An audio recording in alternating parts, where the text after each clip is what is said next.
Okay, Xavier, maybe introduce yourself and tell me what is your function at JBR. Hey, Jeff. Sure, yeah. I'm Xavier Boes, working for JBR now about 2 years, and I'm an M&A and strategy consultant. And how does that title translate in the day-to-day job? Well, basically, I'm a project manager, and depending on the subject, that can vary from analyzing and making business models, evaluating companies, or assisting in the M&A process, for example, by coordinating due diligence. Let's go a bit deeper into the coordination of a due diligence. Sure. How did that process work before COVID-19 came around? Well, if you go way back, that meant gathering all people in a room for several days and studying physical documents. Luckily, those days were already over before COVID, but you would still want to get people together in a room at the very beginning of the process to do like a mutual kickoff and getting everyone up to speed on the project. Then everyone would scatter and visit the virtual data room on their own pace. But still, you would want to have like 1 or 2 days of, I call it, communal work, where people from all different departments work together in the same physical location, because you really want to have like the cross-departmental discussions during that due diligence, having other insights, getting the interactions between all the departments and questions raised by all parties, etc.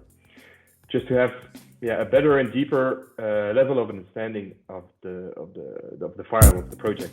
That really gives you an edge versus silo approach where everybody would just go into their own department and do the study, let's say. I can imagine that the step that was taken to cope with the COVID-19 measures is actually the next step in the due diligence process. Or am I understanding this wrong?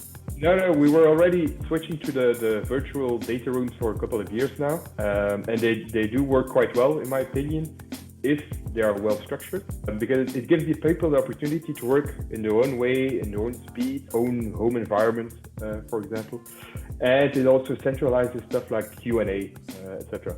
But the difficulty with COVID is to organize those communal moments, such as the kickoff and the deep dive session. Because these are so important, but we try to manage as much as possible via software like Microsoft Teams. We actually had a due diligence during the early first lockdown in March, and that has stressed the importance of good coordination from outside as an advisor, because everyone is working remotely.